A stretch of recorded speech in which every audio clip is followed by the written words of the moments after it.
La ligne entre la manie et la taqwa, qu'on traduit littéralement par la recherche consciente de la face de Dieu. Hein, où la conscience nourrit et continue de la présence de Dieu, ou de la présence avec Dieu. Hein. La manie, elle est à propos de soi. La taqwa, elle est à propos de Dieu. Si tu te cherches, tu es dans la manie. Si tu cherches la face de Dieu, tu es dans la taqwa. Taqwa, c'est chercher la face de Dieu. Manie, c'est me chercher moi-même. Là, on tombe dans la manie. Voilà. Aussi simple que ça, bien que ce n'est pas simple. De sortir de soi, effectivement, mais il te faut une énergie, un élan. Il faut se connecter à l'élan, tout simplement. Se connecter à l'élan, faire son dhikr, puis faire le dua, ou ala Allah al-kamal, Inch'Allah. Ala Allah qasdu sabil.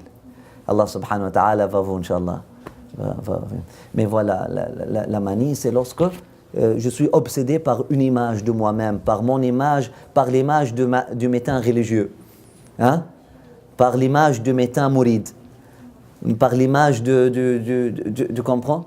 Et la taqwa, c'est lorsqu'on devient attaché et vraiment nostalgique, et puis on veut vraiment à la face de Dieu, on veut trouver la face de Dieu, on veut retrouver la voix de Dieu qui nous a parlé un jour, on cherche ce trésor caché pour lui et par lui, c'est pas pour moi, c'est pour...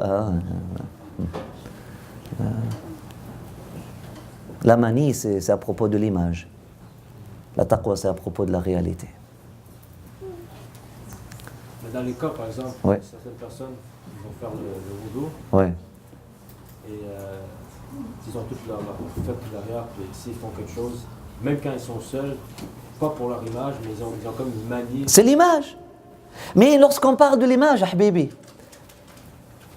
tu sais que les gens, le narcissisme, les gens qui se regardent au miroir seuls. Je connais des gens devant les autres, ils ne se regardent pas au miroir.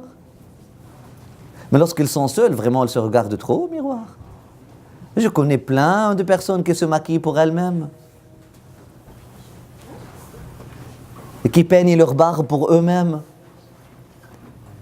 L'image, c'est par rapport à toi-même. Tu veux être content de toi-même. Tu veux te contenter, tu veux être satisfait de toi-même, c'est ça l'image. Qu'est-ce qui est plus grave, l'ujb ou ar-riya?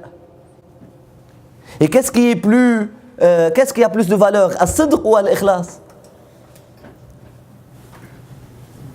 Nous avons étudié que as-sidq a plus de valeur que l'ikhlas. C'est quoi sidq, la sincérité? C'est être purifié de son ujb. C'est être purifié de son admiration de soi.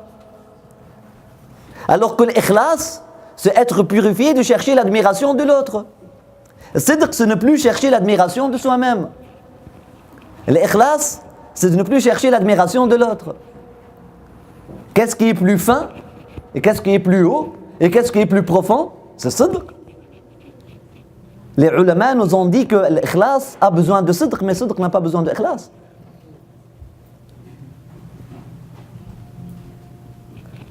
La pureté a besoin de sincérité, mais la sincérité n'a besoin de rien.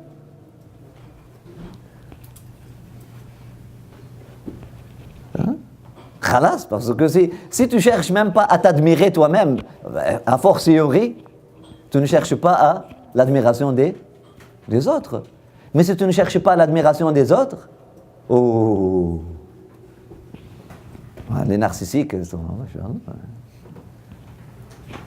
qui cherchent leur propre admiration, là, qui vont...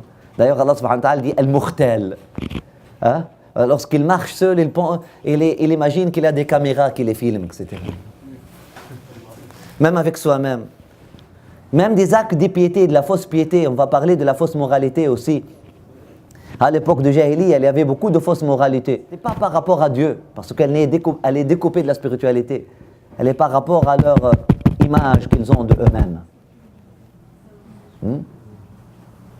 Donc c'est pour ça que le prophète sallallahu alayhi wa sallam est venu pour la rattacher à la source, afin qu'elle devienne par rapport à Allah subhanahu wa ta'ala, cette image-là.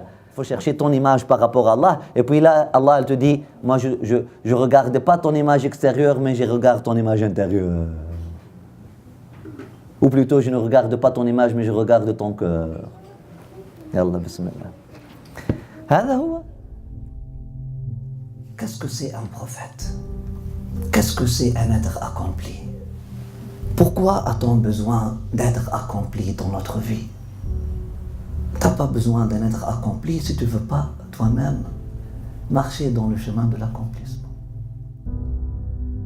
Ce potentiel de vie peut être oublié. Et là, il nous faut quoi? Il nous faut un rappel de ce potentiel.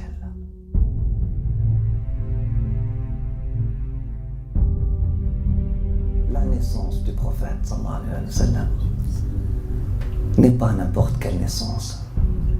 Son pèlerinage, sa prière, sa prosternation, son mariage n'ont pas été juste des épisodes. Donc, il faut étudier la vie du prophète sallallahu alayhi wa sallam afin de comprendre le vrai sens de la vie. Là, on comprend que c'est une vie qui n'est pas comme les autres vies. C'est un être qui a donné sens au verbe